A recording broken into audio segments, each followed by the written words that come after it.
cultural fascination with superheroes is really based upon social climate. Basically, since 9/11, you've seen an explosion of the superhero culture.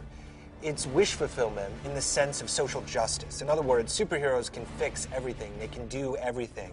Champions actually came from a paper and pencil RPG that was released in 1981. So the thing that's awesome about that is we actually have about 28 years worth of characters and places, villains, heroes, and lore, and actually game mechanics that have vetted through hundreds of thousands, if not millions of players to base Champions Online from. And with Champions Online, we've really pushed the limits. A lot more visceral, a lot more explosions, a lot more punching, and just ripped right out of a comic book's pages. For people that have played the pen and paper game, I think they're going to see some core similarities between that and Champions Online. They're going to recognize certain characters, even though we've really updated them for the new millennium. They're going to recognize places. They're going to recognize lore. We've been very true to that. The level of depth and complexity that you want to be able to open up to players is paramount. We really, really need to make sure that people have this incredible experience where they can sit there and really craft a superhero who's iconic.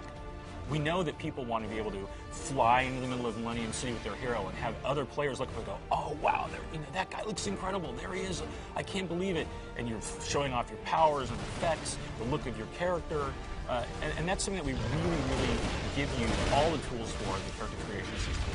That's one of the elements that was really difficult to try and translate in, and we really kind of decided, it's like, well, we could have our powers designers focus on the cool elements that most people can recognize as okay, this is typical superhero powers that people want to play.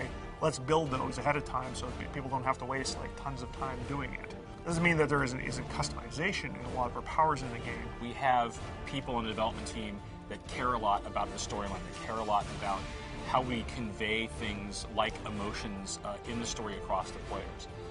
We actually have a comic writer who's on staff, John Layman, who is actually out there in the real world making comics all the time. For me, the bad guys are always more fun to write than the good guys. I mean, that's sort of a given.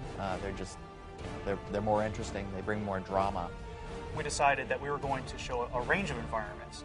Millennium City, which is this fantastic city of the future. There's also the desert. We also have places where you go underwater, and you're in Canada. The frosty wastes of the Great White North.